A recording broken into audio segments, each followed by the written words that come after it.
imico abahanga bahuriraho ibintu bizakwereka kuri umuhanga. Biroroshye ko wabona ko umuntu ari umuhanga ukibagirwa kwireba no kumenya ko nawe uri umuhanga.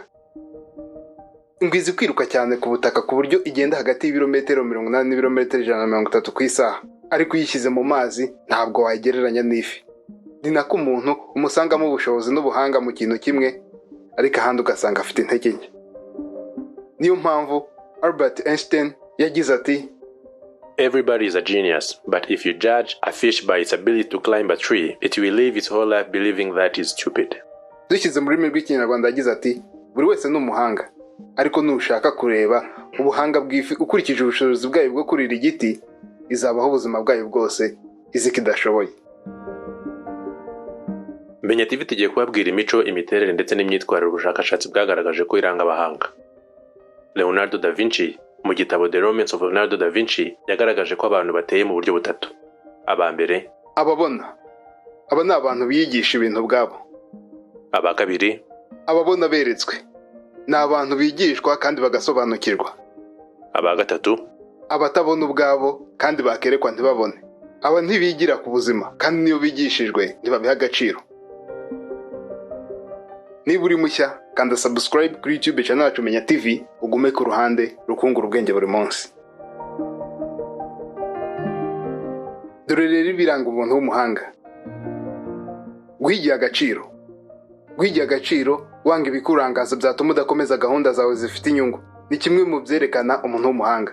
Umuhanga ufite ubushobozi bwo kumenya ikintu cy'ingirakamaro ndetse n'ikitabifite umumaro, kandi bashobora gukora neza ikintu badategereje umusaruro w'ako kanya.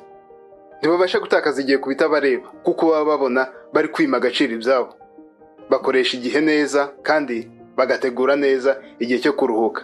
Niba uha agaciro igihe cyawe, menya ko uri umuntu udasanzwe. Guha ibyumviro by'abandi agaciro. Kuba umuhanga si ukugira igipimo cy'uburyo usobanukirwa, usigura imibare, ufata mu mutwe kandi wibuka ibyo wize mu buryo buri hejuru, aribyo bita IQ, bivuga intelligent quotient.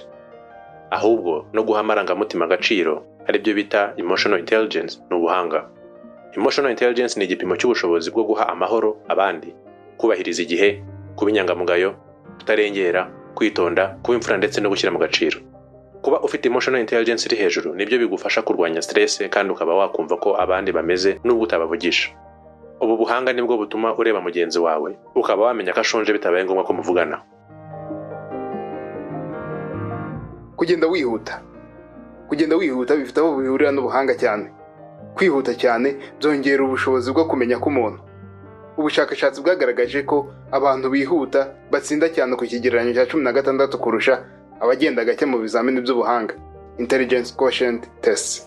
Kwihuta kandi bigira uruhare mu gusaza k'umuntu, kuko abagenda bihuta ubushakashatsi bwerekana ko badahita basaza. Uko wihuta niko ubwonko bwawe buba bwitegeye byinshi kandi bukora neza. Kumenya ibyo utazi. Kumenya ibyo utazi ni ubushobozi bukomeye bwo gusobanukirwa ko hari bimwe bibaho udasobanukiwe. Umenya neza ko hari icyo abandi bakurusha wabigiraho. Jim Winer yavuze ko abantu b'abahanga ntabwo batinya kuvuga ngo ntabyo nzi, mu gihe ibyo babwiwe cyangwa babajijwe batabizi. Dunning-Kruger na David Dunning bagaragaje ko uko ubuhanga bwawe buri hasi ni nako wibwira ko ubwenge bwawe buri hejuru cyane, kubera nta buhanga wowe ufitemo bwatuma umenya ko hari ibyo utazi. Ignorant enough to do not understand that there are things you do not know.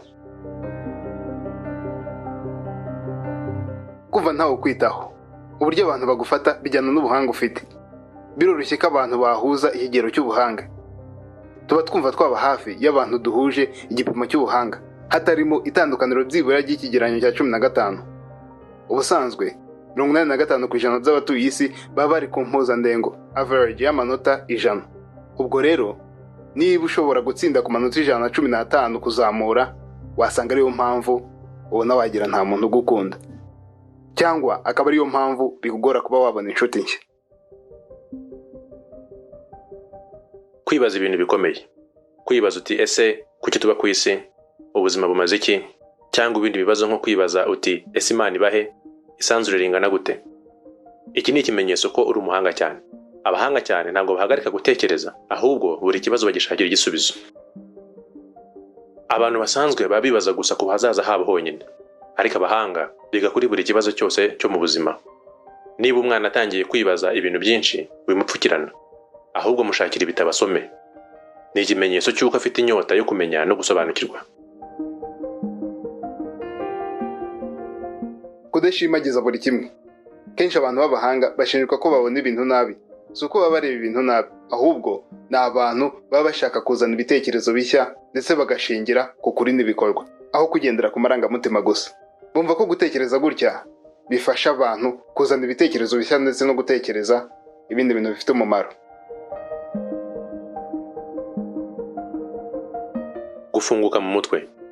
Umuntu w'umuhanga ntagatinda kubyaza mu gihe hari ibitekerezo bishya cyangwa amahirwe yabyara umusaruro, ahubwo yemera kandi agaha agaciro uko abandi babona ibintu ndetse no mu buryo butandukanye. Bakemera gushaka ibisubizo mu buryo butandukanye nubwo batekereza ukwabo. Arasi yagize ati, abahanga baba bashaka kwemera ibintu babasha kubona, niyo mpamvu bagumana icyizere kugeza ubahaye ikimenyetso gifatika. Kuryama utinze. Abantu b'abahanga kenshi bagira ikibazo cyo gusinzira kubera ubwonko bwabo baba bufite ibintu byinshi buri gutekereza. Kandi ubushakashatsi bwagaragaje ko abantu b'abahanga usanga bakunda gukora akazi kabo nijoro cyangwa bagakorera ahantu hatuje. Ubushakashatsi kandi bwagaragaje ko abahanga cyane basinzira batinze kandi bagakanguka batinze.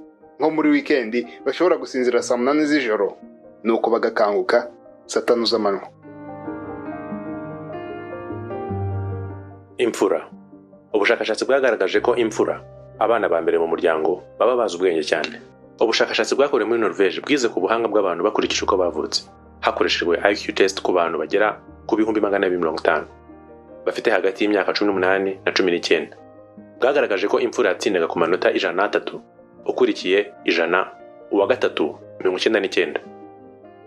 Muri 2007 New York Times nayo yatangaje ko imfura ziba zifite ubuhanga burenze abandi, aho zirusha abandi bana ku mpuzandengo y'amanota 3.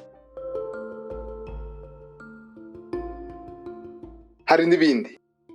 Gusetsa iyo muhuje ibiganiro cyangwa kurema inkuru zisetsa, kugira ibisubizo byihuse aribyo gutanga ibikuta, gukunda umuziki kuko umuziki buryo utuma ubwonko bukora neza, amajwi amwe namwe nko kugona, kuvuza inoni birababangamira cyane, nta matiku bagira, kandi kubutanga udategereje ko uhaye azagira icyo agukorera, nabyo ni ibimenyetso bigaragaza ko uri umuntu w'umuhanga. Sangiza abandi iyi video kandi usure cyane YouTube channel yacu Menya TV urebe ubundi buhanga bwinshi butandukanye. Kandi subscribe kuri YouTube channel yacu Menya TV ugume ku ruhande rukungura ubwenge buri munsi.